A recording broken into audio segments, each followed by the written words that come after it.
Assalamu alaikum wa rahmatullahi wa barakatuh. A very good morning, children.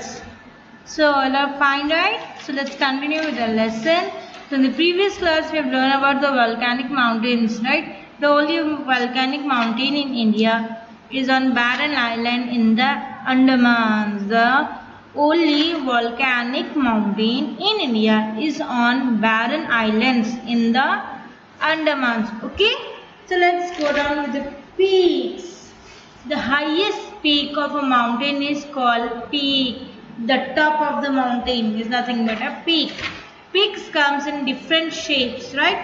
So they can be cone shape or pyramidal shape, like Mount Blanc in Europe is a good example of pyramidal peak, right?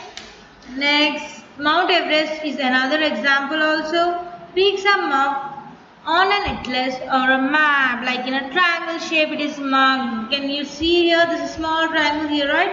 So it is marked on the maps in a triangle shape with the highest, with its height marked next to it. After that it will be height, which what is the length of that mountain or a peak is heighted.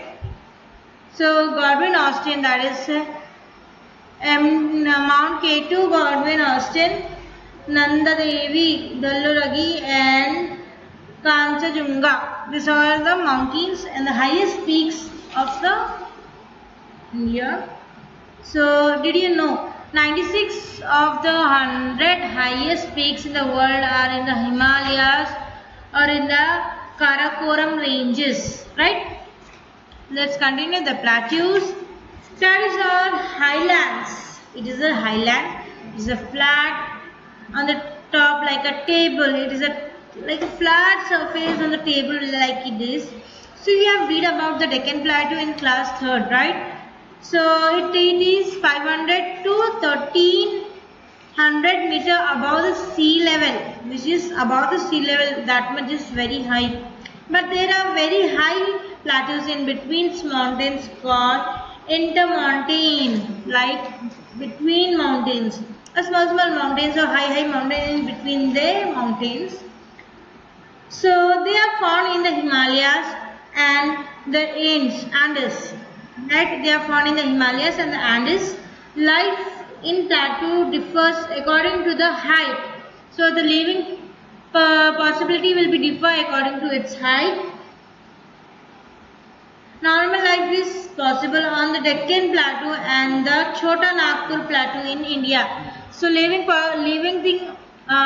living possible can be in Deccan Plateau and the Chota Nagpur Plateau in India, which are not very high.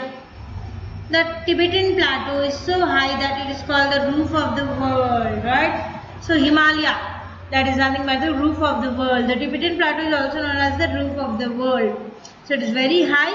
It is called as the roof of the world. So the Bolivian Plateau in the Andes. Let's go with the next page.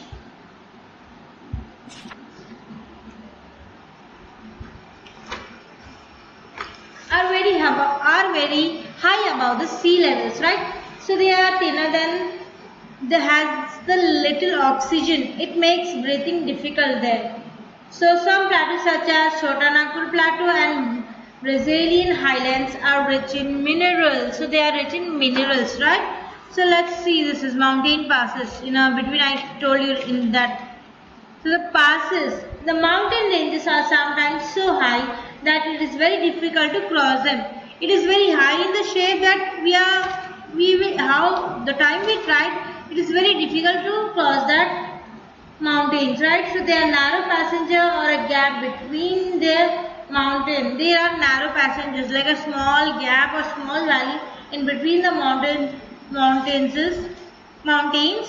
to pass through it. That is called passes. They help the people to cross the mountain, right? So the Hindu Kush and Suleiman mountain to the northwest of India, the Hindu Kush and Suleiman mountain to the northwest of India, that is in Pakistan, have passes such as the Khyber and Bolan. The Himalaya have passes such as Chipkila and Nathula Jojila. This all as